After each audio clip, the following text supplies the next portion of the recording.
Sud Radio, Berkov dans tous ses états. Nous sommes en guerre. Non, Fabien, tu ne gagneras pas avec un steak. Parce que le peuple, c'est le boss et Macron, c'est l'employé. Nous sommes dans une guerre hybride. 8 frères, portant des ceintures d'explosifs et des fusils d'assaut ont pris pour cible des endroits choisis, minutieusement à l'avance au cœur de la capitale française.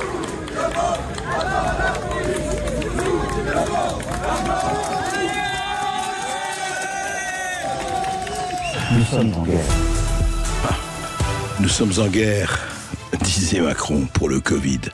Nous sommes en guerre, disons-nous, pour bien d'autres choses aujourd'hui. Et exactement il y a 8 ans, jour pour jour, le 13 novembre 2015, Stade de France, première attaque. Ensuite, le 11e et le 10e arrondissement, des cafés, et enfin, le Bataclan. L'horreur du Bataclan. Longue prise d'otages, 90 personnes tuées. Le bilan officiel fera état de 130 morts et de 413 blessés hospitalisés, dont 99 en situation d'urgence absolue. C'était il y a 15 ans, jour pour jour. Et c'était le Bataclan. Et vous venez d'entendre la voix de Fabien Klein, qui disait effectivement que 8 frères ont combattu et ont pulvérisé le centre de la mécréance et de l'idolâtrie en plein Paris. Et puis hier, la marche contre l'antisémitisme qui a réuni, selon les chiffres officiels, 180 000 personnes en France, dont 105 000 à Paris. Grand rassemblement, polémique, on les connaît, on en a parlé, polémique avec à propos de la participation de Rassemblement National, polémique à propos du boycott de la France Insoumise, etc., etc. Mais on va prendre le temps d'en parler avec 3 personnes, dont 2 étaient hier à la marche contre l'antisémitisme, et elles vont nous donner leurs sentiments. C'est Enda Ayari, qui est lanceuse d'alerte, qui est écrivain, et Mohamed Sifawi, essayiste, et qui connaît très très très bien les problèmes, effectivement, de l'extrémisme religieux. Et puis, nous allons recevoir, il est à Alger, il est en Algérie, le grand écrivain algérien Boualem Sansal, qui lui va nous donner peut-être un point de vue un peu plus, non pas distant, mais très très lucide sur l'enjeu, parce que l'enjeu, ce n'est pas seulement l'antisémitisme, ce n'est pas seulement une marche, ce n'est pas seulement un tel ou tel attentat, ça va au-delà. Et de quoi tout cela est-il le nom ? On va en parler.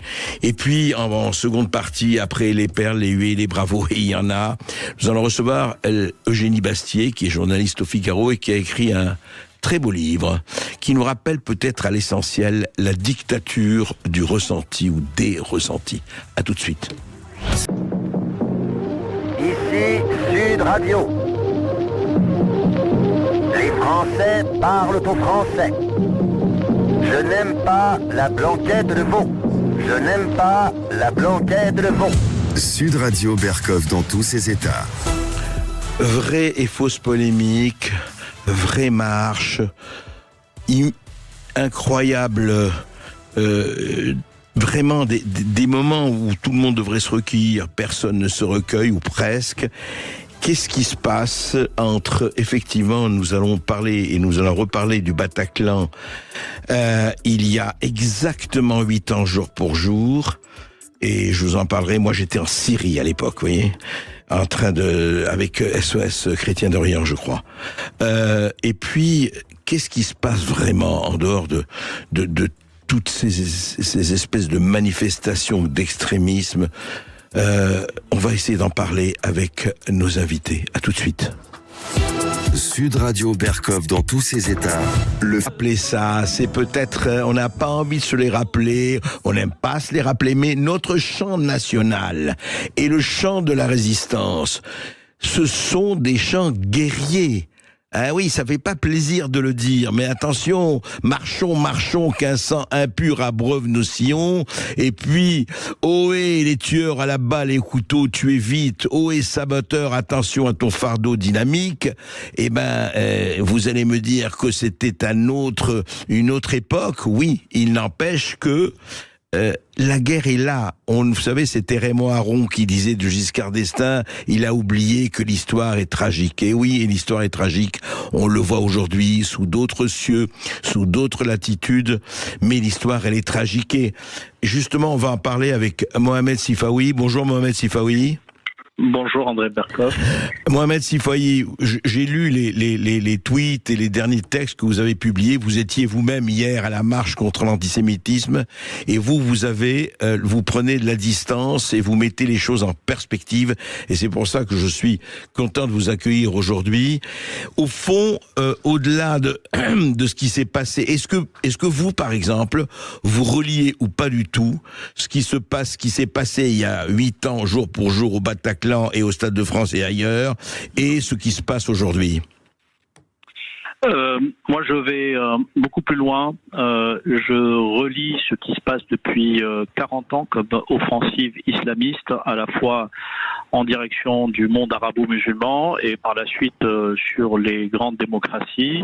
Je relis évidemment ce que j'ai pu voir et constater tout au long de ma carrière, d'abord en Algérie, en Afghanistan, en Égypte, en Syrie, en Irak, et par la suite effectivement sur les pays occidentaux, les États-Unis le 11 septembre, Israël évidemment depuis la création du Hamas, parce que le conflit a pris une autre tournure depuis la création du Hamas à la fin des années 80, et tout ça s'inscrit en vérité dans une même logique qu'on n'arrive pas à avoir, et je le regrette, parce que justement il faut faire preuve de lucidité et observer que nous avons une idéologie politique, en l'espèce l'islam politique, qui prend comme prétexte n'importe quel fait politique ou géopolitique pour frapper d'abord les démocraties et pour frapper ensuite les pays arabo-musulmans laïcs, pour y instaurer non pas des démocraties,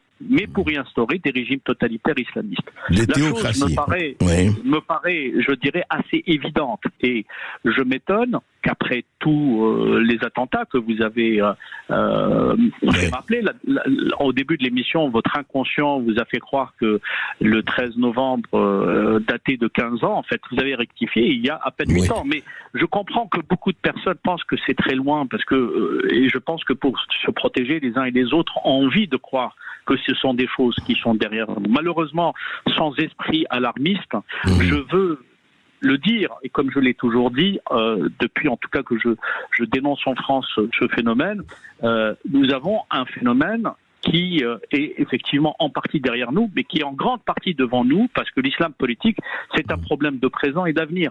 Et c'est la raison pour laquelle il faut agir de façon intelligente et lucide, lucide, pour arriver à contrecarrer ces plans. Alors, je ne vais pas monopoliser la parole. Lucide, ça veut dire beaucoup de choses. Hein. Oui, Mohamed Sifawi, juste un mot. Est-ce que quand vous parlez de l'islam politique, est-ce que vous l'assimilez à la doctrine des frères musulmans ou ça va plus loin ?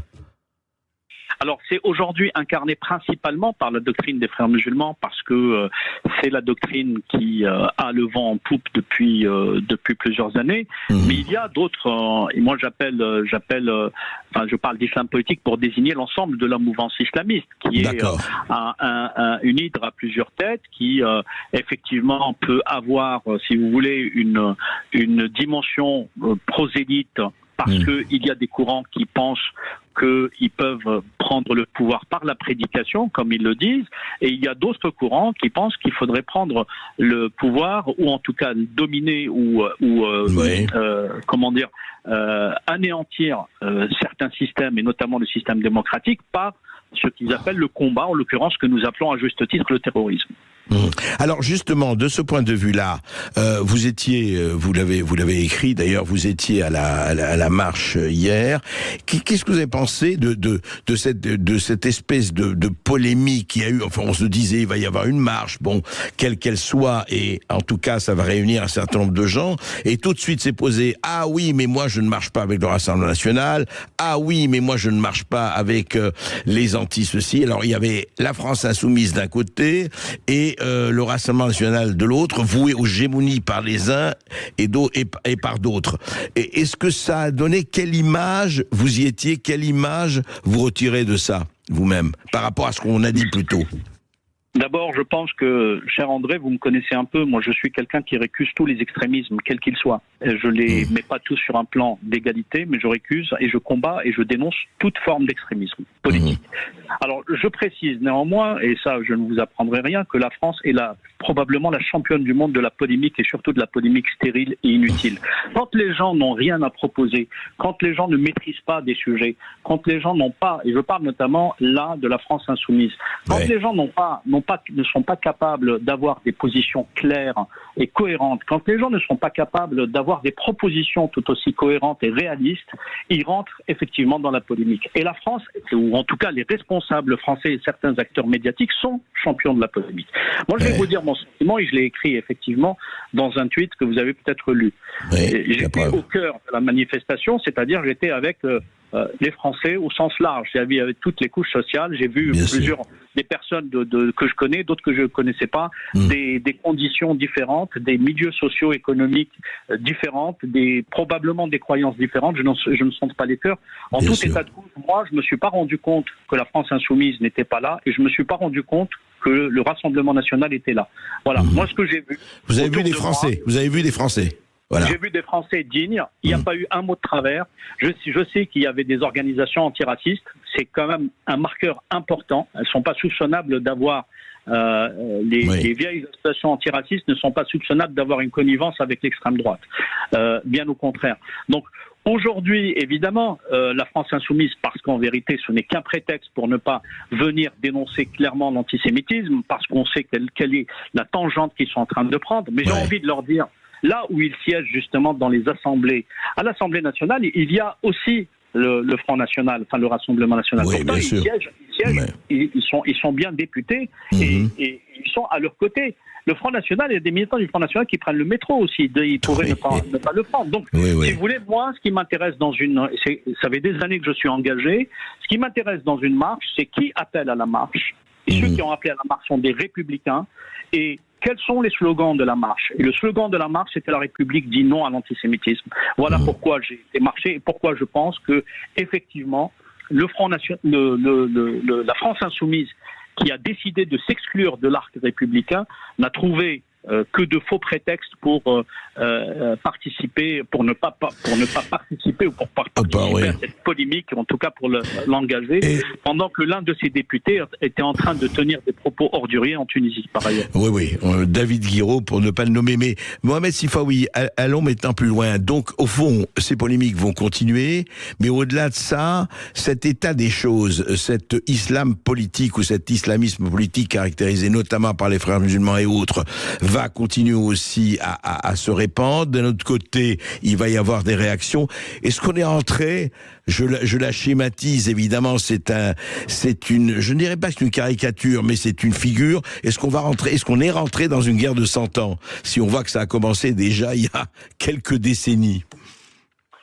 Je ne sais pas. Je sais que quand cette guerre a commencé, en tout cas dans sa forme contemporaine et récente, je ne sais pas quand est-ce qu'elle va finir, parce que je ne suis pas devin et fort heureusement. Le plus important, c'est que il y a deux erreurs qui sont faites, je parle en France, c'est qu'on lit, l'islam politique à travers un prisme, je dirais, un peu autocentré, c'est-à-dire qu'on voit l'islamisme uniquement à travers les problèmes auxquels nous faisons face en France. Or, l'islam politique est un phénomène mondial. Ça, c'est une première chose. La deuxième chose, c'est que l'islam politique, on est souvent là un peu en carabinier, c'est-à-dire en réaction uniquement lorsque le terrorisme s'impose à nous ou lorsqu'il y a des polémiques comme ce fut le cas, enfin comme c'est le cas d'ailleurs à chaque rentrée scolaire désormais, un des marronniers, soit le port du voile, soit le port de la baya, etc. En vérité, nous avons des responsables politiques qui n'ont jamais véritablement investi cette thématique, l'islam politique, parce qu'elle est complexe, parce que je pense qu'il y a un peu de dédain aussi chez les Français. Vous savez, c'est une affaire d'arabe, donc ça n'a jamais concerné véritablement le... C'est vrai. Et puis il y a l'électoralisme, la chosification. Et puis, Mohamed, il y a la chosification de l'islam aussi pour des raisons électoralistes, vous le savez. Ah ben, je le sais, je le dénonce, et vous savez aussi que je dénonce effectivement les récupérations politiques, mais ce que je voulais vous dire, c'est que je m'étonne encore aujourd'hui que dans le monde médiatique, dans le monde intellectuel et et je dirais un mot sur le monde universitaire, on n'a pas véritablement investi cette thématique pour comprendre d'abord ce que disent les islamistes, ce qu'ils prévoient. Puisque vous parlez d'avenir, vous savez comment j'ai pu, moi, écrire, par exemple, il y a 20 ans, La France malade de l'islamisme, et alors qu'on me prenait pour un fou, quand il y a 20 ans, je disais menace terroriste sur l'Hexagone, et pourquoi il y a plus de 20 ans, je dénonçais déjà la menace terroriste qui pendait sur nos têtes, parce que tout simplement, je suis quelqu'un qui travaille sur ces sujets-là. J'ai investi il y a très longtemps la littérature islamique. Et vous lisez les textes, vous lisez. Pardon André, on peut reprocher beaucoup de choses aux islamistes, sauf le fait de ne pas nous annoncer ce qui est le contraire. Or, les islamistes nous disent ce qui est le contraire. Tout à fait. Malheureusement, beaucoup n'arrivent pas à le comprendre. Merci Mohamed Sifawi, merci pour les éclaircissements. Et bien, on va suivre tout ça, et notamment avec vous. Merci à vous. Sud Radio Berkov dans tous ses états. Appelez maintenant pour réagir 0826 300 300. Eh bien, nous continuons évidemment à parler de ce qui s'est passé hier. La marche contre l'antisémitisme, les polémiques qu'elle a révélées, les polémiques aussi sur l'état de la France. Évidemment, pas seulement sur ce sujet. Loin de là, il y a beaucoup de sujets, hélas, de mécontentement. Vous savez, on disait, il y a longtemps, la France comptait à l'époque 50 millions de sujets, y compris les sujets de mécontentement. Eh ben, ils sont là, les sujets de mécontentement, plus que jamais. Enda Yari, bonjour. Vous êtes écrivain, vous êtes lanceuse d'alerte. Vous avez beaucoup écrit justement sur votre enfance et votre adolescence. Je rappelle, vous le dites, vous l'assumez, vous étiez salafiste, vous étiez antisémite. On va parler. Mais je voudrais, avant qu'on parle de cela, rappeler que justement vous étiez hier à la marche. Vous allez nous dire ce que vous avez ressenti. Et puis, on a vu des tweets de vous où vous preniez en photo avec un drapeau palestinien et un drapeau israélien, les deux mains, voilà. Pourquoi ce symbole? Pourquoi vous avez voulu afficher cela? Alors bonjour, déjà merci pour votre invitation, André. Si j'ai tenu à afficher cette photo avec le drapeau palestinien et le drapeau israélien en même temps, c'est parce que, comme beaucoup de gens, moi j'ai été bouleversée par ce qui s'est passé le 7 octobre. Et à un moment donné, je me suis dit, j'avais besoin de m'exprimer, et puis je me suis dit que il fallait faire un geste pour montrer, et pas seulement avec des belles paroles, pour montrer mon soutien à ces deux peuples, parce que je ne parviens pas à choisir entre un camp ou un autre, puisque pour moi, les grandes victimes, ce sont les deux peuples, autant israéliens que palestiniens. Donc, pour moi, c'est surtout symbolique, un geste symbolique pour montrer mon soutien à ces deux peuples qui sont victimes l'un comme l'autre. Alors, vous étiez à la marche hier, la marche contre l'antisémitisme, lancée par Yael Braun-Pivet et Gérard Larcher, les deux présidents de l'Assemblée nationale et Sénat. Qu'est-ce que vous avez ressenti? Qu'est-ce que vous avez vu? Qu'est-ce que vous avez ressenti, vous? Pour moi, c'était déjà important, c'était très important d'être présente à cette marche contre l'antisémitisme. Pourquoi? Parce que moi, ça fait depuis 8 ans que je combats l'antisémitisme. Depuis le Bataclan? C'est depuis les attentats? Exactement, parce qu'en fait, ce qui s'est passé il y a 8 ans, moi j'ai eu un électrochoc après les attentats de Paris. Moi j'étais salafiste, j'assume totalement mon passé, je raconte mon histoire dans un livre, mais j'étais aussi antisémite. Voilà, et donc effectivement, quand il y a eu les attentats... J'étais antisémite parce que malheureusement c'est ce que j'ai écrit, j'étais un peu programmée à l'antisémitisme, parce que je suis tombée dans la radicalisation après un mariage avec un salafiste, à 20 ans, et puis donc j'ai subi un lavage de cerveau. Et puis à ce moment-là, dans le salafisme, pour être une bonne salafiste, il faut être antisémite. Et donc à partir de là, j'ai nourri une haine, vraiment un dégoût contre les juifs. Et puis ce qui s'est passé, c'est que par la suite, quand il y a eu les attentats de Paris, moi j'ai eu un électrochoc et j'ai complètement divorcé avec le salafisme. Et donc à ce moment-là, j'ai retiré l'uniforme salafiste, qu'on appelle le djellab. Vous étiez... Voilà. Donc moi j'ai vraiment quitté cette doctrine, et avec le temps, les expériences, les rencontres, les belles rencontres avec des personnes de confession juive qui m'ont tendu la main, qui m'ont soutenu durant des moments difficiles, j'ai appris à les connaître, j'ai appris à les respecter, j'ai appris à les aimer, et puis surtout je me suis rendu compte, j'ai eu un vrai éveil de conscience, je me suis rendu compte de mes erreurs du passé et du fait que j'ai été complètement manipulée par les islamistes. Et vos adversaires vont dire que vous êtes maintenant manipulé par les Juifs. Voilà, donc en fait, ce qui se passe, c'est qu'aujourd'hui, moi, je le dis, je soutiens autant les Palestiniens et je suis meurtrie parce que je vois les images, on est complètement bombardé d'images violentes depuis des semaines. Voilà, c'est terrible et le fait de soutenir. Moi, j'ai été très très marquée par les assassinats de personnes de confession juive en France. Je pense à Ilan Halimi, je pense à Sarah Halimi, je pense à Mireille Knoll, je pense aux victimes à l'hypercacher, je pense aux enfants de l'école Zahatora. Donc, c'est vrai que ça se passe en France. Et donc, depuis 8 ans, moi, je vais aux manifestations contre l'antisémitisme pour soutenir ces victimes innocentes. Et je pense aussi au peuple israélien, à ces victimes en Israël, parce que pour moi, c'est la même chose. Elles sont victimes du fait d'être juifs. Et ça, c'est pas normal, parce que dans l'islam, on nous apprend que les juifs, les chrétiens, qu'on est tous frères. L'islam, c'est une religion de paix à la base, et ça a été complètement déformé par l'islamisme. Et aujourd'hui, moi, ce que j'aimerais, c'est que les musulmans peut-être s'éveillent par rapport à cet antisémitisme lié à l'islamisme. Oui, voilà. Cette espèce de haine, quelle qu'elle soit la haine, contre qui le culte de la haine, quoi. L'enseignement de la haine, en fait, c'est ce que vous êtes en train de dire. Mais Enda Yari, c'est quoi, à votre avis, qu'il faut faire? Parce que hier, certains dirigeants, je ne sais pas, juifs, disaient oui, il n'y avait pas beaucoup de musulmans dans la manifestation, etc. Mais au-delà de ça, vous avez senti quoi? C'était calme, c'était paisible, c'était comment?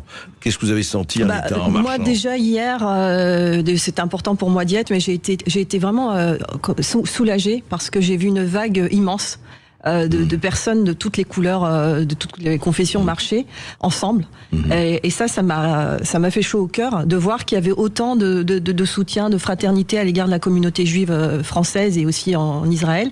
Et c'est vrai que voilà, je marchais et je regardais aussi autour de moi pour voir si je pouvais trouver des personnes de confession musulmane, sauf qu'on peut pas les reconnaître. Je veux dire, les musulmans et les juifs sont très proches, ce sont des sémites, donc ils se ressemblent aussi physiquement, et on peut pas deviner. De dire il y avait pas assez de musulmans, ou il y avait assez. Qu'est-ce que ça veut dire? On va pas faire du faciès là. Exactement, exactement. Ouais. Et en tout cas, pour vous, c'est pour terminer, Justin Dayari. Je sais que vous allez écrire un livre, vous m'avez dit là-dessus, enfin encore sur ce sujet, mais justement sur comment on peut effectivement arrêter ce culte cet enseignement du mépris dont parlait Isaac Deutscher à l'égard de qui que ce soit d'ailleurs. C'est l'éducation, c'est quoi? En fait, le problème, c'est que aujourd'hui, pour beaucoup de musulmans, si vous soutenez des juifs, vous êtes quelque part, entre guillemets, un traître. C'est-à-dire qu'en fait, nous, je veux dire, le problème, il y a beaucoup de musulmans qui connaissent pas vraiment l'histoire de leur religion. Parce que si vraiment ils apprenaient à connaître l'histoire de leur religion, ils comprendraient que, on doit pas avoir de la haine pour son prochain, et que les juifs on est tous frères, que ce soit des chrétiens, les juifs, on est frères en humanité. Et le problème, c'est que, aujourd'hui, les médias, les réseaux sociaux, etc., nous bombardent, donc on nous manipule quelque part. Et le fait d'être manipulé, parce qu'il y a aussi des manipulations politiques, les manipulations complotistes et tout ça. Donc du coup, ce qui pour moi est important, c'est d'entendre justement des voix de personnes justement qui combattent l'antisémitisme, notamment des personnes de confession musulmane, et d'en parler, je veux dire, de témoigner, d'expliquer que non, l'antisémitisme, c'est pas la solution pour être un bon musulman. Aujourd'hui, ce qui est très important à dire, c'est que les musulmans ont une responsabilité et qu'il serait important pour eux de dénoncer, de combattre l'islamisme. Parce que le problème, c'est que les islamistes utilisent cette religion à des fins politiques, pour la conquête, pour le pouvoir, etc. Et c'est aux musulmans de faire le ménage dans leur propre communauté. Merci Enda Yari, je crois que nous avons un auditeur. Ouais, c'est Jean-Paul qui nous appelle depuis Draguignan, qui a peut-être une question. Bonjour Jean-Paul. Oui, bonjour Jean-Paul. Oui, bonjour. Eh bien, écoutez, Moi, je voulais quand même signaler ce fait-là des deux premières lignes dont on nous a abreuvé de la manifestation à la télévision hier après-midi, notamment concernant Monsieur Larcher, Madame Braun-Pivet, Nicolas Sarkozy, François II le Magnifique, et j'en passe, et des meilleurs. Je voudrais dire que ces personnalités ont depuis 30 ans participé à ce que l'on vit dans ce pays, parce qu'il n'y a pas que la détestation des Juifs qui est dramatique et que je soutiens totalement, il y a aussi une détestation des Français en général dans notre pays maintenant. Voilà, par la gauche de ce pays qui a une attitude des plus lamentables et des plus méprisables envers ceux qui ne pensent pas comme eux, envers ceux... Ils créent une violence abominable, détestable, et on les voit toujours à la télé, notamment j'ai vu Stéphane Rabier se faire agresser hier. À Marseille, oui. Voilà, et il n'a même pas été mis en garde à vue, ce personnage, à croire qu'ils sont en toute impunité maintenant. Voilà, donc je voudrais dire que ces personnalités, notamment même ce cher monsieur Véran qui est venu s'égosiller sur les plateaux télé en disant qu'il ne fallait pas que le RN participe. Non, mais on a envie de leur dire, mais pour qui vous prenez-vous à la fin? Vous voyez? Voilà. Absolument. Quand on a le bilan qu'ils ont, quand on a l'incompétence qu'ils ont, quand on a la faiblesse de ces gens, ce ne sont pas des hommes d'État, ce sont des représentants de commerce et qui viennent donner des leçons à tout le monde. Jean, excusez-moi, il y a quelque chose qui ne va plus. Eh bien oui, en tout cas, il y a quelque chose de pourri, non pas dans l'œil du Danemark, mais peut-être dans ce cher royaume de France que nous aimons bien. Merci Jean, et merci Hinda et Harry, merci pour votre témoignage, c'était important que vous disiez ce que vous avez à dire. Voilà, on est là, vous savez qu'on est là pour parler de tout, on met des mots MOTS, on essaie de mettre des mots MOTS sur les mots MAUX, parce que... Voilà, ne pas partir effectivement en hurlant avec les loups ou en bêlant avec les moutons, ce qui est une facilité peut-être qu'il faut s'éviter tous.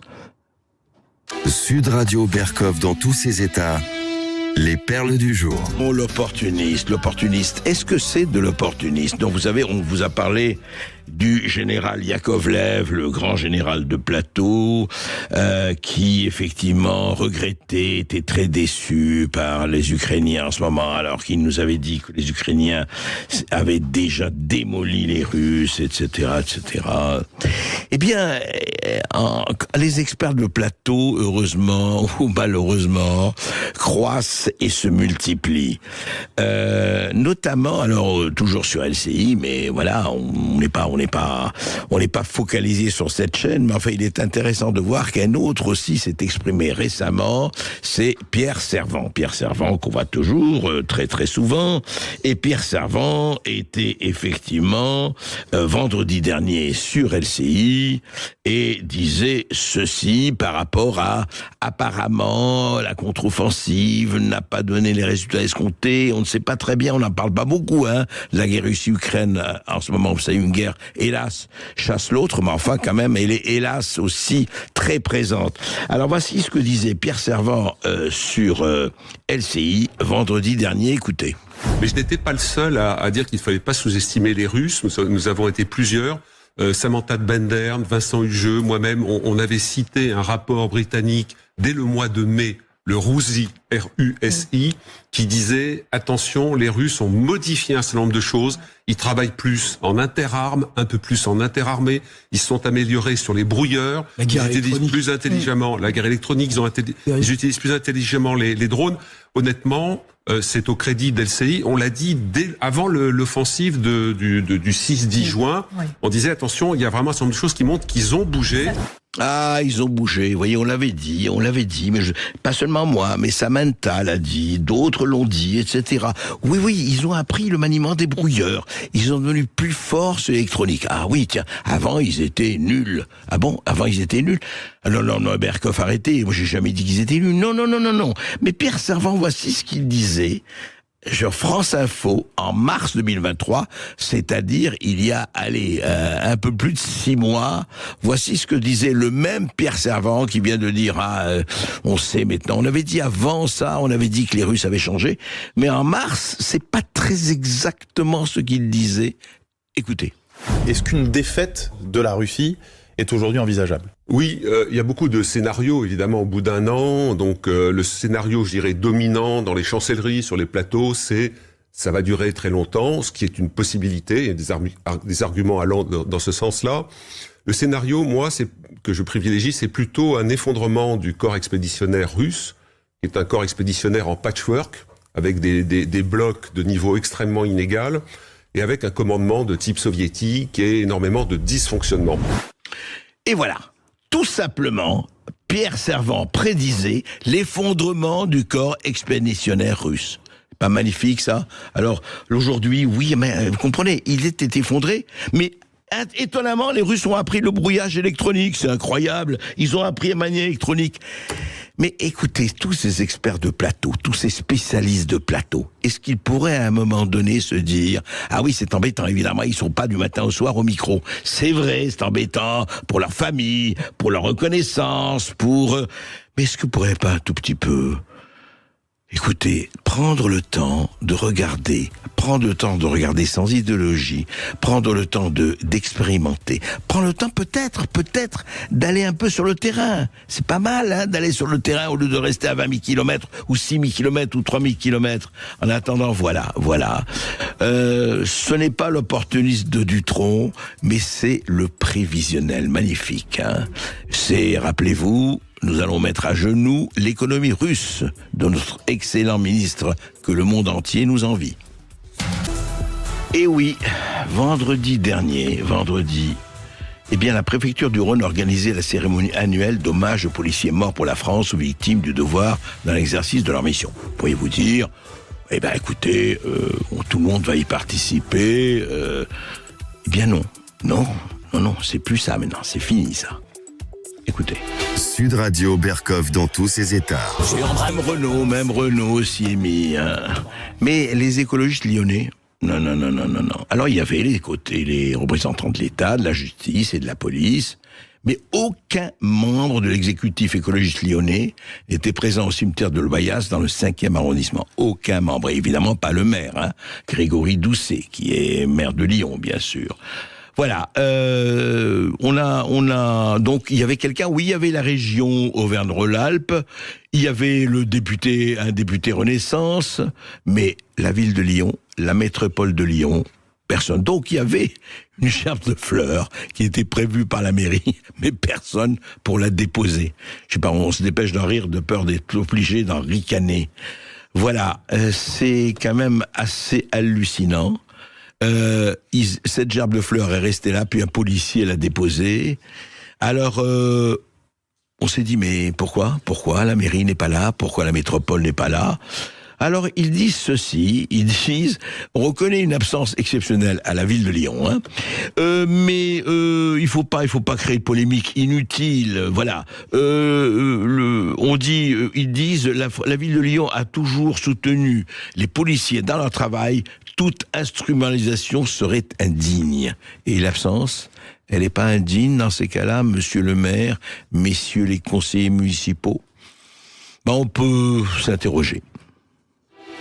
Sud Radio Berkoff dans tous ses états. Vous savez, c'est une voix masculine, mais en fait, ça aurait pu être, ce matin, sur Europe 1, la voix de Yaël Braun-Pivet, la présidente de l'Assemblée nationale. Alors, comme vous le savez, c'est très bien, elle a convoqué la manifestation avec Gérard Larcher, la marche contre l'antisémitisme. Et ce matin, elle était invitée sur CNews Europe 1, et Sonia Mabrouk, lui a posé une question. Écoutez. Quel est, selon vous, le carburant principal de cet antisémitisme aujourd'hui? Je n'en sais rien. Je n'en sais rien parce que, pour tout vous dire, moi, depuis que je suis rentrée en politique, je suis frappée. Et je suis victime de l'antisémitisme. Vous avez entendu ce blanc? C'est beau, ce blanc. Quel est le carburant de l'antisémitisme? Petit blanc. J'en sais rien. Oui, j'ai été frappé par l'antisémitisme. J'en sais rien. Alors moi je demande, puisque Yael Braun-Pivet ne sait rien, il faut l'aider. Yael Braun-Pivet, elle est quand même la présidente de l'Assemblée nationale. Donc je demande aux auditeurs de Sud Radio d'essayer de nous dire, à votre avis, quel est le carburant de l'antisémitisme d'aujourd'hui? Je sais pas, vous avez peut-être des idées. Eh bien, écoutez, téléphonez à Manu au standard et voilà, essayons de savoir pour le transmettre. Je vous dis tout de suite, on transmettra tout à Yael Braun-Pivet parce que c'est normal, elle cherche à savoir, elle ne sait pas, donc il faut l'aider. Sud Radio Berkov dans tous ses états. Le face-à-face. 13h53 sur Sud Radio, l'heure pour André Berkov de recevoir aujourd'hui un face-à-face exceptionnel avec Eugénie Bastier, la journaliste au Figaro et auteur de ce nouveau livre, La dictature des ressentis, sauver la liberté de penser. C'est publié aux éditions Plomb. Bonjour Eugénie Bastier. Bonjour. Alors Eugénie Bastier, effectivement, et vous avez d'ailleurs fait une introduction sur sauver la liberté de penser. Effectivement, on peut se poser la question aujourd'hui si c'est SOS ou si on est déjà dans le Titanic et l'iceberg est déjà dans le Titanic. On ne sait pas, on va en parler. Vous avez écrit un livre, vous avez rassemblé vos chroniques du Figaro. Et c'est très intéressant parce que vous avez fait une espèce d'inventaire, the whole pictures, comme disent les Américains, mais c'est vrai, du tableau de ce qui se passe aujourd'hui. Et on voit très bien, et on va en parler, le fil rouge. Et quel est le fil rouge? Parce qu'on va parler du fil rouge. Parce que ce que vous dites sur la déconstruction, sur le wokisme, sur effectivement du passé faisons table rase, etc., on voit très bien que ça se relie. Et on va parler des armes de la parole, parce qu'en ce moment, les armes de la parole cèdent beaucoup à la parole des armes. Et donc, qu'est-ce qui se passe? Et vous citez beaucoup de gens, mais d'abord, au fond, Eugénie Bastier, vous, votre parti pris, au bon sens ou le sens littéral du terme, c'est quoi? Parti pris, j'essaie de ne pas en avoir, même si évidemment... Je parle pas de parti politique, d'un parti général. D'où parles-tu, camarade? Voilà. Moi, je suis plutôt quelqu'un... je me définirais plutôt comme conservatrice, pas réactionnaire, pas d'extrême droite, comme ce mot qui ne veut plus rien dire et qui a collé à tout et n'importe qui. Réactionnaire aussi, ça ne veut plus rien dire. Moi, je me définirais comme conservatrice. C'est pas un mot qui a beaucoup de popularité en France, puisqu'on est le pays... du progrès, de la révolution, de l'abstraction. On aime la révolution, on aime les grands mots, on s'enivre un peu justement de ce progrès, et les conservateurs sont assez mal vus en France, tout simplement parce qu'ils ont été les perdants de l'histoire. Et donc c'est un mot qui aujourd'hui est un peu infamant dans notre pays, mais moi je le reprends. Vous le revendiquez? Je le revendique. Ouais. Et je dis ça me va. Enfin, c'est pas, je trouve pas ça insultant, parce que pour moi, être conservateur, c'est vouloir préserver ce qui a prouvé son efficacité dans le temps. Ce qu'on appelle, pour moi, la tradition, c'est ce qui a traversé le temps, parce que c'était une solution trouvée qui a traversé le temps, et j'essaie de déconstruire les déconstructeurs qui ont cet orgueil de dire voilà, tout ce qu'on a hérité, la tradition, ce qui est donné, ce qu'on n'a pas construit soi-même, eh bien il faudrait forcément le balayer, le critiquer, le déconstruire, le jeter à la poubelle. Et donc je me bats contre ça, parce que je pense il est urgent de préserver ce qui peut encore être préservé, parce que beaucoup de choses malheureusement ont été détruites. C'est vrai. Et puis en ce moment, on voit, ça a été un mot d'ordre, et c'est un sacré mot d'ordre du passé faisons table rase. Exactement. On va reprendre tranquillement après les informations et effectivement faire l'inventaire de cette déconstruction et comment effectivement on peut s'y opposer. Et on prendra toutes vos réactions au 0826 300 et toutes vos interrogations pour Eugénie Bastier. Tout de suite. On continue ce face-à-face aujourd'hui avec Eugénie Bastier qui vient nous présenter son nouveau livre, La dictature des ressentis, sauver la liberté de penser. C'est publié chez Plomb. Alors Eugénie Bastier, vous parlez justement de la culture du relativisme. Oui. Et ça me rappelle, je ne sais pas si vous connaissez, mais c'est une phrase Léo Strauss, non pas Claude Lévi-Strauss, mais Léo Strauss qui disait « Si toutes les cultures se valent, alors le cannibalisme n'est plus qu'une question de goût ». Exactement. Et Léo Strauss avec pour disciple Alan Bloom, qui moi m'a beaucoup inspiré, notamment son chef-d'œuvre L'âme des armées, qui est un magnifique livre qui a été publié en 1987, et en fait il décrit les prémices de ce qui deviendra le wokisme 20 ans plus tard, c'est-à-dire la manière dont les universités américaines sont colonisées à la fois par le relativisme, c'est-à-dire que tout se vaut, la culpabilité, c'est de la culture occidentale. Déjà en 87. Ouais, bien sûr, déjà en 87, tout y est, le féminisme militant, il décrit tout ça, et donc lui dit que le problème des universités, c'est qu'au lieu d'apprendre dans les universités la vérité, on leur a appris le relativisme, c'est-à-dire que tout se vaut, que finalement l'Occident, les valeurs occidentales, les valeurs de liberté que nous avons promues pendant des années, tout ça en fait est un produit particulier d'une culture qui n'est pas si bien que ça, qui est la culture occidentale, qui a fait énormément de mal par ailleurs. Et donc on instille en fait le relativisme dans les cerveaux de génération en génération. Et enfin, pour quelqu'un qui est de ma génération, par exemple, le premier geste, ce qu'on nous a appris à l'école, c'est que il n'y avait pas de valeur universelle, que la vérité n'existait pas. C'est ce qu'on vous a appris. Bien sûr, c'est ce geste de la déconstruction, c'est-à-dire qu'il faut tout critiquer, qu'il n'y a rien, que le savoir, que tout ce qu'on a reçu, il faut lui apposer un regard critique. Et donc, et en fait, ce qui caractérise, et c'est pour ça que j'ai parlé de dictature des ressentis, c'est à la fois donc le relativisme. Chacun a son ressenti, chacun a sa vérité. Il n'y a pas de vérité universelle. Et sa vérité, elle vaut celle des autres. Exactement. Voilà. Et dictature, parce qu'on pourrait se dire le relativisme, ça conduit à la tolérance, comme du type montagnien. Tout le monde, s'il n'y a pas de vérité, chacun peut se tolérer. Sauf que c'est un relativisme qui conduit à l'intolérance. Et c'est ça, à mon avis, la caractéristique. Pourquoi ? Alors, en quoi et comment ce relativisme conduit à l'intolérance ? Parce qu'en fait, chacun dit j'ai ma vérité et je ne supporte pas qu'on vienne la remettre en question, qu'on vienne la remettre en cause et d'entendre une autre vérité dans le débat public et en soi considérée comme une offense, comme une blessure. Et donc on s'enferme, chacun s'enferme dans son ressenti, dans son ressentiment, dans sa communauté identitaire, dans son silo de savoir, de sens. Et donc c'est un relativisme tribal en fait. Et l'autre est considéré presque comme un ennemi, comme un adversaire. C'est en fait, c'est le retour du tribalisme dans nos sociétés démocratiques. C'est-à-dire qu'on pensait avec la démocratie en avoir fini avec l'esprit du clan, de la tribu. En fait, on voit qu'il revient. Il y a un retour de l'archaïque, mais qui s'écrit non pas sur le langage du conservatisme, mais le langage du progressisme. C'est une sorte de tribalisme progressiste, un mélange entre effectivement une mentalité de clan et extrêmement primitive, archaïque, et le langage du progressisme, le progrès, le féminisme, l'antiracisme, l'inclusivité, etc. Et donc c'est ça qui me paraît très inquiétant, parce que c'est très difficile de dire à quelqu'un qui vous dit que ce que vous dites le blesse, d'avoir un débat avec lui en fait. Le sectarisme a toujours existé. Quand Sartre dit tout anticommuniste est un chien, on peut pas dire qu'il soit très ouvert d'esprit. Mais quand il dit en tuant l'Européen, vous faites deux libres, l'Européen qui est mort mais libre et l'exploité qui est libre. Exactement. Donc il y avait une violence dans le débat à cette époque-là très très forte. Mais Sartre ne dit pas tout anticommunisme blesse et il est communistophobe. Il ne dit pas ça.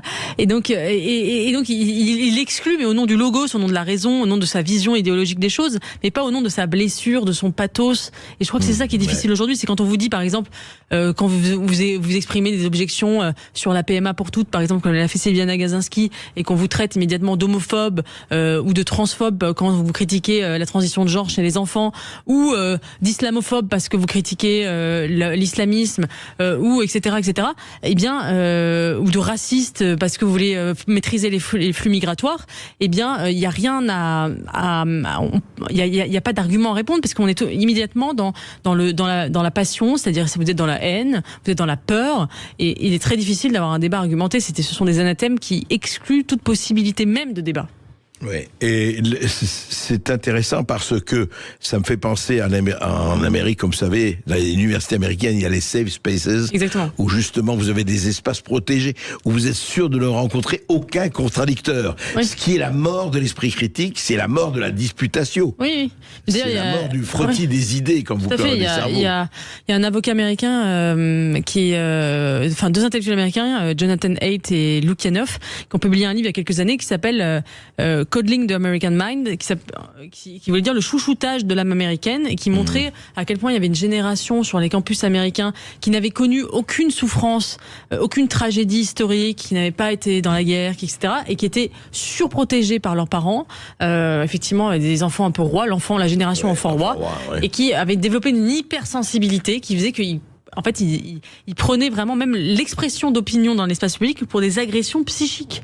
Et en fait, il y a le nombre de détresse psychique sur ces campus avec des étudiants qui sont véritablement dans un mal-être profond et qui par exemple ne supportent pas même qu'on cite un auteur dans le débat public qu'ils considèrent comme raciste, islamophobe, etc. Ouais. Pour eux, c'est en soi même l'énonciation d'un texte est une agression physique. C'est même pas mental, c'est physique, c'est-à-dire qu'ils sont psychiquement atteints. Et ça, c'est effectivement gravissime parce que c'est la fin du débat. Alors, pour moi, le wokisme et ses avatars sont véritablement une pathologie d'enfants gâtés occidentaux. Mais est-ce que ce n'est pas quand même, en fait, au-delà de ça, un totalitarisme ? C'est un totalitarisme. Alors moi j'aime pas trop le mot totalitarisme parce que c'est comme le mot fascisme qu'on emploie à travers ou le mot un mot valise, mais un mot valise. Il y a une tentation totalitaire. Je veux dire par là que si vous dites que celui qui s'il dit il n'est pas d'accord avec moi, il me violente, et ben quelque part je le violente aussi puisque je l'empêche de parler. Non, moi je préfère parler c'est le règne de l'idéologie, c'est-à-dire qu'il y a une espèce de Karl Popper définissait la différence entre une démarche scientifique et une démarche idéologique, c'était que la démarche scientifique elle peut être réfutée par des arguments. La démarche idéologique elle peut pas. Par exemple, si vous êtes contre le communisme, parce que vous êtes un bourgeois. Si vous êtes contre le post-colonialisme, c'est que vous êtes un colon. Et il y a ça en fait, c'est-à-dire on peut pas la réfuter. C'est-à-dire que si vous critiquez le féminisme, c'est la preuve qu'on a besoin d'encore plus de féminisme puisqu'on est critiqué. Si vous, par exemple, c'est le concept de fragilité blanche, vous savez, d'une auteure américaine, qui explique qu'en fait que les blancs, entre guillemets, les occidentaux qui critiquent cette forme d'antiracisme complètement folle, qui voit du racisme partout, eh bien c'est parce qu'ils sont en fait animés par la fragilité blanche. Comme ils ont peur de perdre leurs privilèges, eh bien ils vont se mettre à critiquer. Et donc là, en fait, on est effectivement dans une forme de tentation totalitaire, dans le sens où on peut même pas s'échapper du débat, puisque tout ce qu'on dit est argumenté contre soi. Génie Bastier, vous êtes une suprémaciste blanche. Pour eux, dans les têtes de ces gens-là, effectivement, critiquer leur position, c'est la preuve qu'ils ont raison. Donc à partir de là, on peut plus débattre. C'est un raisonnement totalement circulaire. Et vous citez, alors moi j'aimerais dans votre livre, enfin vous avez écrit quelques papiers assez je dirais assez virulent et assez drôle sur par exemple, pour ne prendre que ça, Ouya Boutelja, Geoffroy de la Gannerie, Paul Preciado, là, le trans, mais il est. Oui, c'est ça. C'est ça, il est. C'est un. Et à un moment donné. Homme trans, je sais pas comment on appelle ça. Oui, l'homme trans, etc. Et les déclarations qu'il a, j'ai pas lu son livre, mais j'ai lu votre chronique et je dois dire que c'est assez hallucinant quand même parce que ça arrive à des points. Je sais pas si vous pouvez donner des exemples. Oui, parce que alors Paul B. Preciado, c'est une femme qui s'est transformée en homme. Ça, c'est une femme au départ. Voilà, c'est une femme au départ qui s'est transformée en homme. Mais sauf qu'en fait, moi je n'ai rien contre la transition de genre chez l'adulte, même si je pense qu'elle est impossible. C'est-à-dire qu'on ne passe jamais totalement d'un sexe à l'autre. L'homme peut pas tomber enceinte, mais voilà, si non, vous mais dites ça, vous êtes déjà. Oui, mais c'est pas possible scientifiquement. On ne passe pas d'un sexe à l'autre. Mais bon. Si ces deux gens ont envie de se faire appeler différemment, s'ils se sentent pas bien, et bon, très bien. Sauf que Paul Preciado va beaucoup plus loin puisqu'il fait de son propre cas l'emblème d'un changement civilisationnel en disant nous allons basculer dans la civilisation du trans. Et en fait, le trans est l'avant-garde du progrès en marche. Et en fait, il bouleverse les repères parce que nous vivons. Enfin, il faut tout casser. Il faut casser l'hétéronormativité, c'est-à-dire l'idée même qu'il y aurait une hétérosexualité qui, pour eux, est une construction sociale. Sauf qu'en fait, il y a un paradoxe parce que pourquoi, si l'hétérosexualité n'existe pas, si la binarité des sexes n'existe pas, pourquoi, quand on est une femme, vouloir devenir un homme et donc vous se mettre des attributs masculins? On pourrait se dire, en changeant même de sexe, il prouve bien qu'il y a une polarisation entre deux sexes. Voilà. Et et en fait, ça tourne en rond parce qu'en réalité, si on change de sexe, c'est bien qu'on croit qu'il y a un autre sexe. Et Paul Preciado met un paquet entre ses jambes, ce qu'on appelle un paquet, c'est-à-dire une poche entre ses jambes pour faire comme s'il avait un sexe. Eh bien, c'est bien qu'il considère que c'est un attribut qui appartient au sexe opposé. Donc, que tout ça n'est pas forcément qu'une construction sociale. Et donc, c'est le serpent qui se mord la queue. Et c'est ça, on arrive effectivement à des absurdités. Mais alors, justement, Eugénie Bastier, est-ce que tout ça n'est pas, je dirais presque des abolis bibelots d'inanité sonore, comme disait un certain Mallarmé? Mais est-ce que, franchement, est-ce qu'il y a une véritable influence dans les universités, dans les écoles, etc., où ça reste quand même une espèce de prurite minoritaire, enfin bon. Aujourd'hui, je parle aussi bien en France, en Europe qu'en Amérique. Je pense que c'est minoritaire, mais que vous savez aussi bien que moi que ce sont les minorités qui changent les choses et que souvent les minorités idéologiques arrivent à aboutir à des vrais changements culturels. En mai 68, c'était aussi une minorité. Et je pense que ça a des vrais effets, notamment sur la jeunesse. Il y a un sondage qui était paru dans Marianne, je crois, il y a quelques années, 1 ou 2 ans, qui montrait que, par exemple, 20% des jeunes entre 18 et 24 ans ne se disaient appartenir ni à un sexe ni à un autre. C'est quand même pas rien. Donc là, ça a une influence. C'est un sondage, mais enfin quand même. Oui, non, mais ça a une influence, je pense. C'est une partie de la jeunesse qui ne sait plus d'ailleurs très bien où elle en est.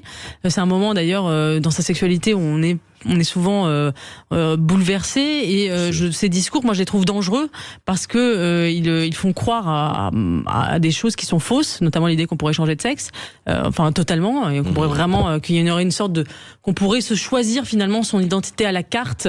Et c'est ça que j'appelle aussi dictature des ressentis, c'est-à-dire il y a plus de réel, il y a plus de faits, il y a plus d'objectivité. C'est ce que je ressens dans mon intériorité qui dit la vérité de mon être. Et donc moi je pense que ces discours sont dangereux parce que ils détruisent tous les repères sociaux et nous avons besoin de repères, en tout cas surtout quand on est jeune, quitte à les critiquer d'ailleurs plus tard, mais on peut pas comme ça généraliser la déconstruction sans que c'est des effets néfastes dans la société.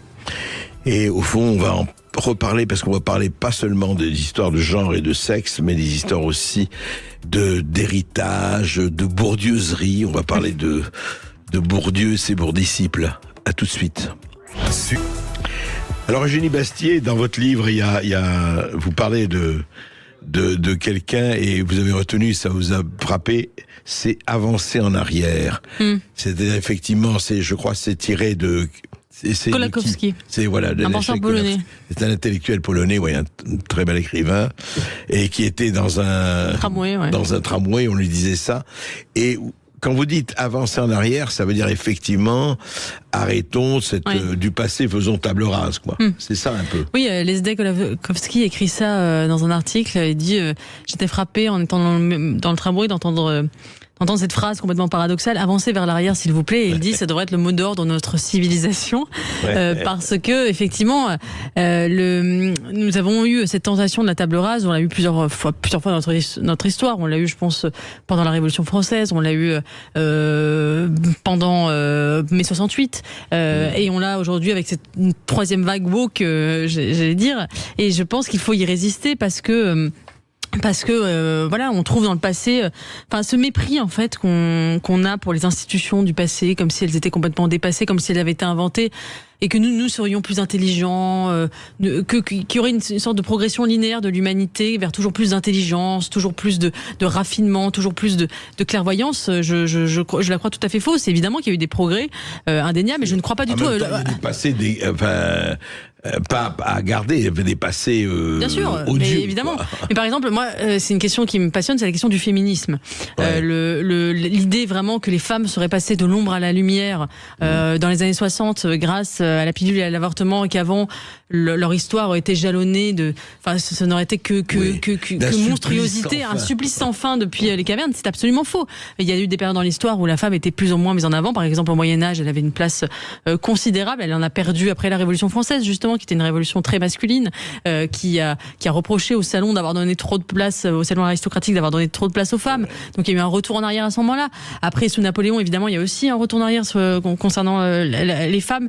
Tout le long du 19e siècle. Après, il y a eu un retour du progrès. Enfin, tout ça n'est pas linéaire. Il y a et souvent les gens, les progressistes ont une idéologie derrière la tête qui les empêche de voir le réel, parce que ils sont par exemple obsédés par les combats du passé, justement, paradoxalement. Ils croient par exemple que le patriarcat est toujours tout puissant en Occident. Ils combattent les fantômes du passé. Ils ne voient pas ceux du présent.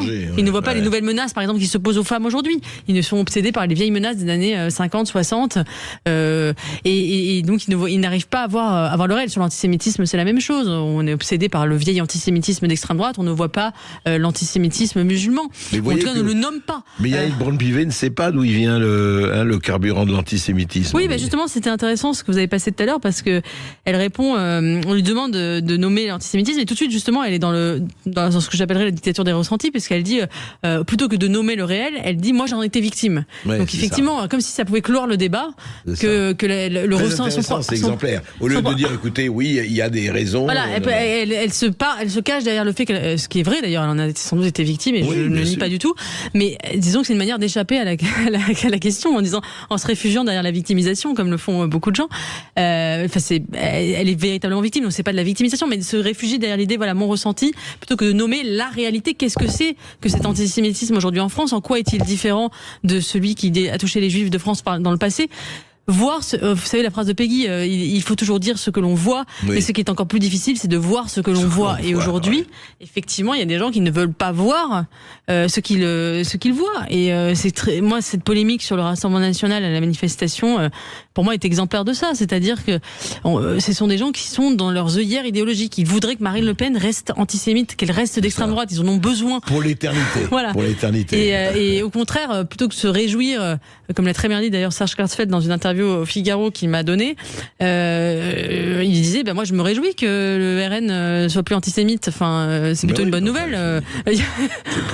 Ce serait plutôt une bonne nouvelle, oui. Voilà. Après, ça veut pas dire qu'on peut pas les critiquer sur d'autres sujets, mais là-dessus, effectivement. En fait, est-ce que ce n'est pas l'essentialisation dans tout? C'est-à-dire, une fois que vous avez une posture, vous avez une étiquette, Eugénie Bastier, il faut la garder. C'est fini. Ouais. Enfin, il faut la garder. On vous la colle. Le sceau de la famille pour certains, le sceau de la gloire pour d'autres, et puis vous n'avez pas le droit d'en déroger. Bien sûr, et juste, moi, ce que je trouve paradoxal, c'est que la lutte contre l'antiracisme, la lutte contre l'antisémitisme, c'est précisément le refus de l'essentialisme, le refus de l'assignation aux origines, et les mêmes qui passent leur temps, effectivement, à défendre ces idées-là, assignent les gens pour toujours aux origines de leurs parents, Marine Le Pen, par exemple, vous colle une étiquette, vous essentialise pour la vie, en disant, vous êtes d'extrême droite, et ce sera pour la vie. Donc en fait, il y a une essentialisation, un refus de l'essentialisation à deux vitesses, et qui me semble assez paradoxal. C'est vrai. On va continuer à en parler peut-être après une petite pause. Oui, et on prendra toutes vos questions. 0826 300 300. Eugénie Bastier est là pour vous répondre. À tout de suite sur Sud Radio. Et nous sommes toujours avec Eugénie Bastier, la dictature des ressentis. Sauver la liberté de penser, effectivement, liberté de penser, franchement, qui a besoin d'être non seulement sauvée, mais surtout encouragée, et c'est ce qu'on essaye de faire. Hein. On est un certain nombre. Au fond, vous parliez, on a parlé d'un certain nombre de chapitres. On voit toujours cette espèce d'essentialisation, cette espèce d'étiquette qu'on cherche à mettre, et on dit, voilà, vous êtes condamné, vous êtes assigné à résidence idéologique ou culturelle ou autre, etc. Et c'est vrai un peu aussi sur les polémiques sur l'immigration, je crois. C'est un peu la même démarche, non ? Oui, pendant longtemps, je pense que on n'a pas voulu se saisir de ce sujet, de peur de faire le jeu de l'extrême droite. Faire le jeu de, voilà une chose très importante. Oui. Alors que ce qui est intéressant, c'est que je vois pas de fait qu'on aurait tué pour ne pas faire le jeu de l'extrême gauche. On tait surtout des choses pour pas faire le jeu de l'extrême droite, mais l'inverse n'est pas vrai. Et oui, effectivement, je pense cette question a été diabolisée en France pendant des années, parce que c'est aussi de la faute, je pense, de Jean-Marie Le Pen, qui a, par ses outrances, stérilisé une partie de... Mais pardon, regardez comment a été reçu Renaud Camus, qu'on aime ou qu'on n'aime pas, mais enfin, je veux dire, quand il a sorti Le Grand Remplacement, c'était, voilà, on peut en discuter. Moi, je dis pas qu'il a raison, je pense d'ailleurs que l'ostracisme que subit Renaud Camus est en grande partie injuste, parce qu'il a été complètement...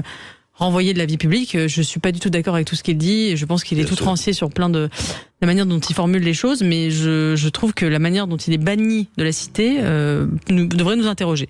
Et je suis pour une conception extrêmement large du débat public et de la liberté d'expression. Là-dessus, pardon, Eugénie Bastier, ça m'intéresse, parce que vous êtes au Figaro, vous vous occupez de ces rubriques idées et culturelles, etc. Qu'est-ce que vous avez pensé d'un manifeste d'écrivains contre Richard Millet? Vous vous rappelez qu'Annie Ernaux a lancé une pétition. Bien sûr. On signait énormément d'écrivains pour, je dirais, l'éloignement ou l'exil de Richard Millet. Et d'ailleurs, il y avait même eu dans le Canard enchaîné, je crois, ils avaient publié la liste des gens qui n'avaient pas signé. Ah oui, d'accord.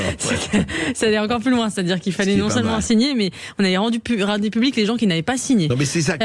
Comment fait un écrivain? Mais moi, je suis absolument contre. Je suis absolument contre. Pour ostraciser. Non, mais je suis absolument contre. Alors, en plus, en littérature, où à mon avis, on devrait encore plus avoir de la liberté de mettre en scène, enfin, il faut pouvoir s'exposer à la critique. Alors, évidemment, il y a des limites au débat public, la diffamation, l'injure, l'appel à la haine, l'appel à la violence, évidemment. Mais aujourd'hui, moi, je pense qu'on subit une véritable restriction de la liberté d'expression et donc de la liberté de penser, parce que moi, je défends la liberté d'expression pour la liberté d'expression. Ça n'a pas beaucoup d'intérêt.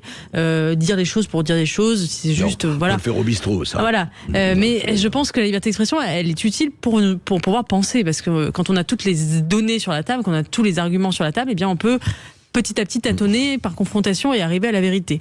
Et je pense qu'il y a une tentation de radicalisation, notamment de la gauche, qui est en train de perdre son monopole idéologique sur plein de sujets, et qui, faute de pouvoir convaincre les gens rationnellement par des arguments, eh bien, fausse le débat public en chassant les idées qui gagnent du terrain parce qu'elles sont vraies, et elle les chasse du débat public pour pouvoir rester dans ce monopole de débat idéologique.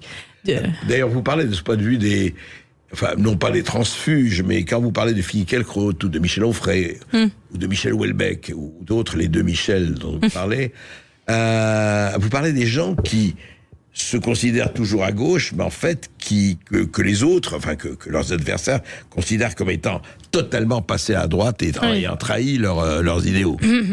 Oui, bien sûr. Alors ça, c'est pas nouveau, puisque ça date déjà de 2002, le fameux livre de Daniel Lindenberg qui s'appelait Le rappel à l'ordre, où il faisait la liste des réactionnaires, des néo-réactionnaires qui, selon lui, avaient dévié du débat public. Il parlait de Finkielkraut, il mettait aussi Pierre Manant dedans, il mettait Marcel Gauchet, il mettait bien sûr Houellebecq dans cette liste. Et ça a commencé, en fait, je pense, cette logique d'une certaine gauche qui, plutôt que de débattre les sujets dont s'emparent les intellectuels, notamment la question de l'islam, la question de l'immigration, eh bien, ont voulu leur dire vous avez dérivé, c'est vous qui avez dérivé, alors que je pense qu'au contraire, ce sont des intellectuels qui ont su voir ce qu'il fallait voir et mettre à jour d'ailleurs leur logiciel intellectuel face à des nouvelles menaces. C'est-à-dire qu'ils ont su voir effectivement la montée de l'islamisme dès 89 et l'affaire du voile de Creil. Ils ont su voir la question de l'immigration et des problèmes qu'elle posait assez tôt, et ils ont été frappés d'ostracisme et de bannissement par une certaine gauche. Et c'est vrai que c'est assez intéressant de voir ce que Jacques Julliard, qui est mort il y a un peu plus d'un mois maintenant, Jacques Julliard appelait ça le tiers parti intellectuel. Il disait c'est pour ces gens de gauche qui ne se reconnaissent plus dans la gauche, telle qu'elle existe aujourd'hui. Alors, Eugénie Bastier, quand on lit votre livre, on se dit elle est. Est-ce que, au fond, vous êtes pessimiste ou optimiste avec ce combat, avec tout ce qu'on a décrit, l'assignation à résidence et autres?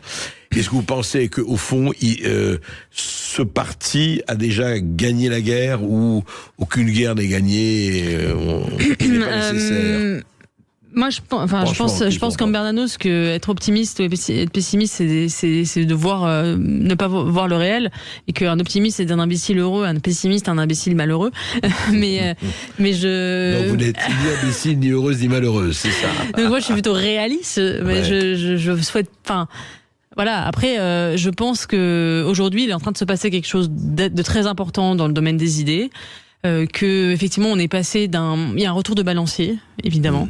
On est passé d'une espèce de progressisme illimité qui envoyait balancer tous les héritages, toutes les limites à la condition humaine, toute forme d'autorité, et on allait trop loin dans ce sens-là, grosso modo depuis mai 68. Et qu'aujourd'hui, il y a une appétence, en tout cas, pour un retour des limites, un retour de l'ordre, un retour de l'autorité, un retour d'une maîtrise. De la transmission, etc. Donc, effectivement, oui, dans ce point de vue-là, les choses sont en train de changer. On peut pas nier quand même que, par exemple, en tout cas dans les discours, dans les faits, est-ce qu'il est pas trop tard, je ne sais pas, mais en tout cas sur les discours sur l'école, on n'a plus le discours gnangnan des années 80, 90 sur le pédagogisme, etc. Aujourd'hui, on veut réapprendre aux enfants à lire, écrire, compter. On veut peut-être même remettre l'uniforme à l'école. C'est très populaire d'ailleurs chez les Français. Donc je pense qu'il y a quand même... à apprendre par cœur. Ça viendra peut-être.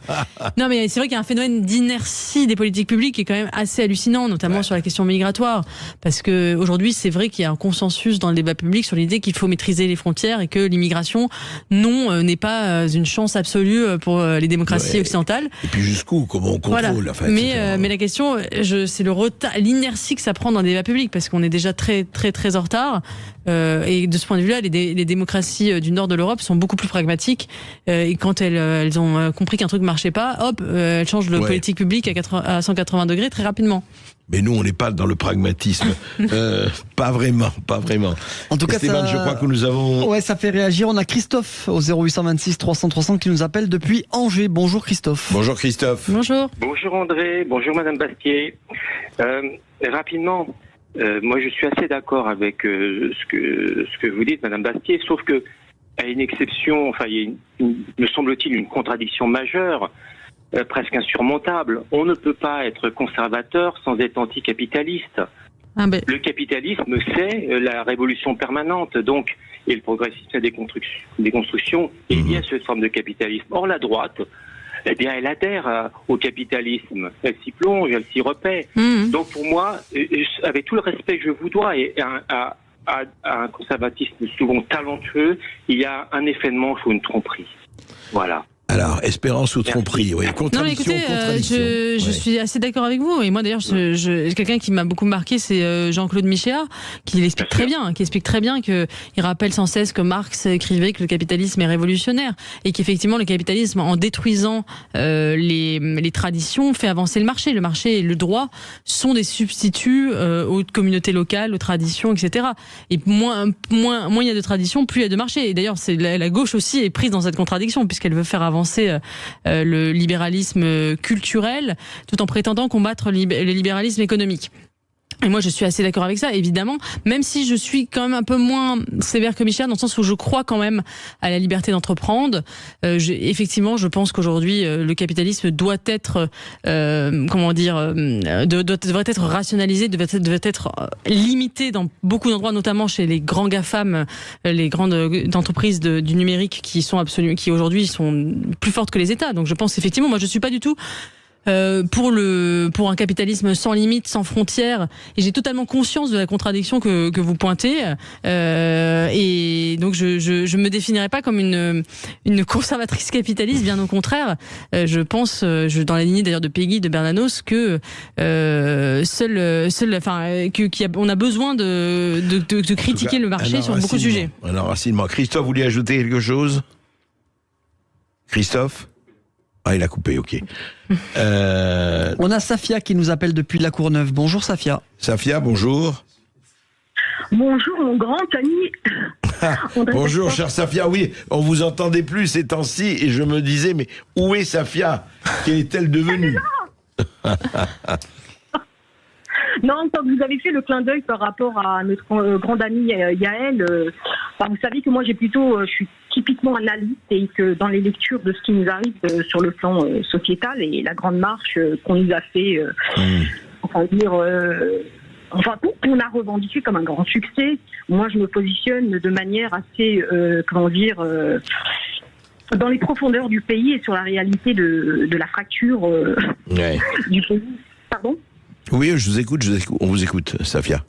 Allez-y. Voilà, et donc par rapport à tout ça, c'est vrai que quand vous avez mis l'espèce Yael qui nous expliquait, et comme disait si bien Eugénie, qu'elle s'était réfugiée derrière derrière son ressenti à elle, oui, bien sûr. Ouais, son petit ressenti, etc. Elle est typiquement très macronienne, elle est stratège, elle est politicienne, bon, ça c'est un fait accompli. Et après, de l'autre côté, sur la situation d'explosion et de dysfonctionnement de la société, il y a une réalité qui est très profonde. Et donc le staff politicien en place, enfin moi hier j'ai eu l'impression que c'était un peu une marche qui était du bloc élitaire, du bloc macroniste en place. Quoi. Vous avez que ce soit une marche macroniste élitaire, qui représentait ce qui représentait, voilà. Non mais on qualifie, hein. Après, moi, personnellement, je suis quelqu'un de très structuré, intellectuellement parlant. Je connais tous les ressorts et le fonctionnement des stratégies de communication et tout ce qui s'ensuit. Et j'apprécie aussi beaucoup. Enfin, je suis toute la colonne vertébrale de nos grands chroniqueurs de presse D'accord. Mais Safia, je voudrais, ça m'intéresse juste un mot d'avoir la réaction de Génie Bastier en disant cette marche, effectivement, on peut, au-delà de ce qu'on peut penser en bien ou en moins bien, est-ce que c'était une marche en fait pour vous, Génie Bastier, plutôt macroniste élitaire, ça veut dire c'était oui, je vois très bien. Voilà. Moi, je pense qu'il ne faut pas avoir la lutte des classes ou la lutte des politiques partout, qu'il y a aussi des moments qui rassemblent au-delà de ça. Mais effectivement, moi, ce qui me gênerait un peu, c'est que cette marche ne soit pas suivie d'effet, qu'elle soit simplement... Vous savez, il y a, les anglo-saxons ont une expression que j'aime beaucoup, qui est le virtue signaling, le signalement vertueux, c'est-à-dire on montre qu'on est contre l'antisémitisme, on montre qu'on est contre le racisme, mais qu'est-ce qu'on fait ? Si c'est pour ne pas nommer le réel ensuite, si c'est pour ne pas prendre des mesures spécifiques, si c'est pour, notamment sur la question d'antisémitisme, dire qu'on déteste l'antisémitisme aujourd'hui, mais qu'on continue d'accueillir par centaines de milliers par an des populations qui effectivement viennent de pays où cet antisémitisme est dans la culture, eh bien on est complètement dans la contradiction. Donc à un moment, il faut aussi on peut pas tout simplement dénoncer un antisémitisme éthéré qui serait une sorte de menace éternelle qui reviendrait sans concrètement agir. Et ça, c'est ce qui me désole un peu dans le débat public, et c'est la même chose d'ailleurs sur le féminisme. Il ne faut pas dire le patriarcat est méchant, sans agir concrètement sur les femmes, sur ce qui les menace aujourd'hui. On le fait, ça quand même, on le fait. On agit, mais on est aussi dans des grandes dénonciations globales, abstraites, plutôt que dans des réponses concrètes et politiques. D'accord. On va remercier Safia et on va continuer à prendre vos appels dans un instant après cette courte pause au 0826 300 300. À tout de suite. 16h46 sur Sud Radio, dernière ligne droite avec Eugénie Bastier qui est aujourd'hui notre invité du jour pour ce face-à-face qui vient nous voir pour ce nouveau livre, La dictature des ressentis, sauver la liberté de penser, c'est aux éditions Plomb. Et on a Stéphane qui nous appelle depuis le Lot-et-Garonne. Bonjour Stéphane. Bonjour Stéphane. Bonjour André, bonjour Madame Bastier. Je vois déjà un petit mot concernant ce qui a été dit avec l'auditrice précédente. Je pense que c'est une manif élitaire. Il suffit de voir qui tenait la banderole. D'ailleurs, heureusement que la banderole n'était pas plus haute, sinon on ne voyait pas Sarkozy. Voilà, donc ça, ceci dit. Vous êtes méchant, Stéphane, vous êtes méchant. Les faits sont cruels, ma question, André, Madame Bastier, on a vu qu'à l'occasion de l'organisation de cette manifestation, qui a eu beaucoup d'atermoiements, de tergiversations, ça tournait beaucoup autour du fait que est-ce qu'on doit accepter le RN ou pas. Le RN s'est manifestement positionné très tôt, d'après ce que j'ai pu constater, en disant nous on viendra. Ils ont fini de se normaliser, donc je pense qu'il y a une certaine forme d'objectif atteint pour Marine Le Pen. Est-ce que Marine Le Pen aurait achevé par là, quelque part, l'objectif de dédiabolisation dont on parle si souvent? Ça, c'est la première question pour Madame Bastier.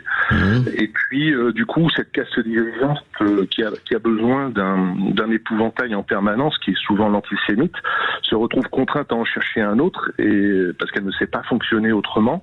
Et du coup, Mélenchon fait parfaitement le job. Mélenchon a remplacé Marine Le Pen, c'est ça que vous voulez dire? C'est ça. Et du coup, lui, ça, quelque part, dans ses calculs, ne serait-ce pas un moyen de se garantir une place au second tour des prochaines présidentielles? C'est bien. Ça, c'est une question très politique, mais c'est bien, Stéphane. Alors, est-ce que c'est la phase ultime de la dédiabolisation de Marine Le Pen? Oui, en tout cas, je pense qu'il y a quand même quelque chose qui s'est passé d'important. Notamment, je l'ai dit, le fait que Serge Klarsfeld dise que Marine Le Pen n'est plus antisémite, qu'elle soit présente à la manifestation, en dépit, évidemment, de toutes les polémiques. Mais on voit bien que là, c'est un théâtre qui est vidé de sa substance. Enfin, c'était déjà un théâtre en 2002, mais là, c'est un théâtre vraiment. On est même dans la virtualisation totale. En revanche, oui, sur Jean-Luc Mélenchon, effectivement, moi je pense que il peut pas y avoir deux diables à la fois dans la République. C'est-à-dire qu'il peut pas y avoir, comme le voudraient les macronistes, à la fois le diable d'extrême droite et le diable d'extrême gauche. Et on voit bien que Jean-Luc Mélenchon est en train, mais aussi parce qu'il aide lui-même à sa propre diabolisation. C'est-à-dire que Marine Le Pen est dans la dédiabolisation, lui il est dans l'auto-diabolisation puisqu'il fait tout pour effectivement être diabolisé. Il multiplie les outrances, les provocations, les dérapages. Stéphane dit, et pour être au second tour, comme ça. Mais je pense et en effet, et moi d'ailleurs je mets en garde justement le système médiatique contre la diabolisation, y compris de Jean-Luc Mélenchon. Moi je suis pas du tout pour qu'on traite Jean-Luc Mélenchon comme le diable de la République. Il faut le critiquer pas à pas sur ses propositions, et d'ailleurs je pense pas qu'il soit antisémite. Il a certainement tenu des propos très ambigus, et il par calcul, il attise effectivement peut-être une forme d'antisémitisme, mais est-ce qu'il l'est lui-même? Je ne le crois pas, en tout cas. Il y a une très bonne dose d'électoralisme là-dedans. Mais en tout cas, je pense que la diabolisation n'est pas bonne en politique, en réalité, et c'est vraiment le signe d'une infantilisation de notre vie publique, sans cesse besoin d'avoir effectivement un grand épouvantail. Moi, je suis pour la critique, le débat rationnel, sans cette espèce de vision de la politique comme exorcisme, c'est-à-dire on va faire le front républicain contre les extrêmes avec des gousses d'ail pour éloigner le mal. Non, je crois qu'on ne fait pas de la politique avec des gousses d'ail et qu'on doit pouvoir parler avec tout le monde, y compris même si c'est très clivant. C'est intéressant quand même, juste un mot, Eugénie Bastier et même Elisabeth Borne, la première ministre, a dit oui, nous, les postures, c'est le RN d'un côté et Mélenchon de l'autre. Nous, on n'est pas ça. C'est-à-dire que même les organisateurs disaient attention, oui, on fait la manifestation, on peut pas leur interdire, mais c'est pas nous, hein. Attention. Oui, c'est ça. Pas des rétro Satanas. Non, mais de toute façon, il y a l'extrémicide est nécessaire à la bonne conduite démocratique. Voilà, on a besoin d'être au milieu, le cercle de la raison, etc. Après, c'est de la politique, quoi. Enfin, c'est une stratégie politique comme une autre. Cependant, je constate, à mon avis, que Jean-Luc Mélenchon, dans cette stratégie d'auto-diabolisation, de conflictualisation permanente, il se marginalise lui-même de la vie publique. Alors, est-ce que c'est un calcul parce qu'il veut s'asseoir comme ça un matelas devenir le vote anti-système en réalité, parce qu'il n'est pas à la manifestation, tout le système est à la manifestation, donc il est le vote anti-système. Je pense pas que ce soit un bon calcul, parce que même s'il arrive un jour au second tour de la présidentielle, il sera écrasé. Ça, c'est probable en tout cas. Oui. On va remercier Stéphane et on accueille Philippe depuis Caen. Bonjour Philippe. Bonjour Philippe. Oui, bonjour André, bonjour Madame Bastier. Alors là, je vais mettre les pieds dans le plat. Madame Bourgogne, la direction ou objection, je vais l'idée. D'accord. Pour moi, tous les partis de gauche confondus sont à la fois collaborationnistes et autres. La France parle français. Par contre, si vous avez de quoi noter, André et Madame Bastier, je vous recommande de vous connecter à la Ligue de l'enseignement, la fiche 122, où vous voyez que Tariq Ramadan a professé de 97 à 2000, qu'il a été reçu par de nombreux journalistes, Laurent Ruquier, Georges Moati, France, Olivier Gesbert, oui, à l'époque, oui. Et compagnie.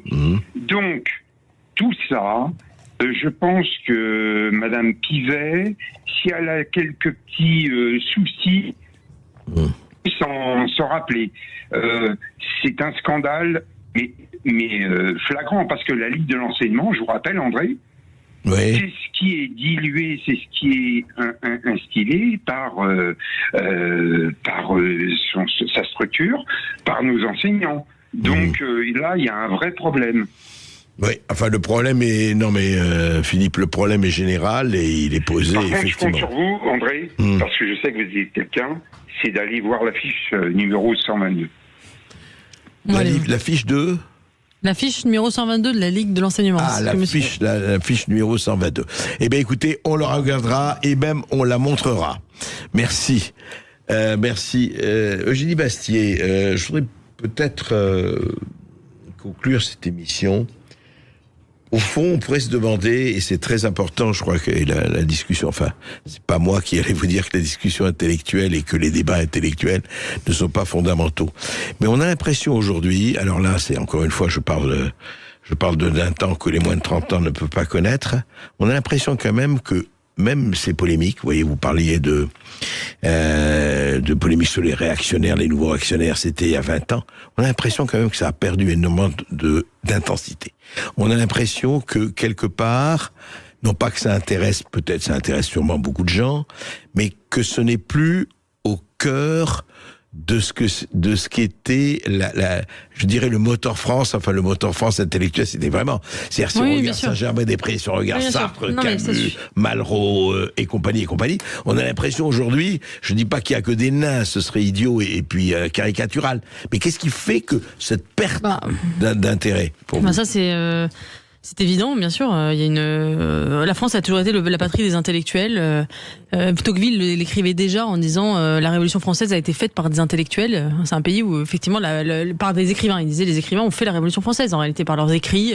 La puissance du verbe, de l'idée, du mot en France est plus que dans n'importe quel autre pays importante. Le mot intellectuel est né chez Dreyfus. Bien sûr, évidemment. Après il y a l'affaire Dreyfus, etc. Donc on a toujours eu ce rôle du débat d'idées qui fait changer les choses, changer l'histoire.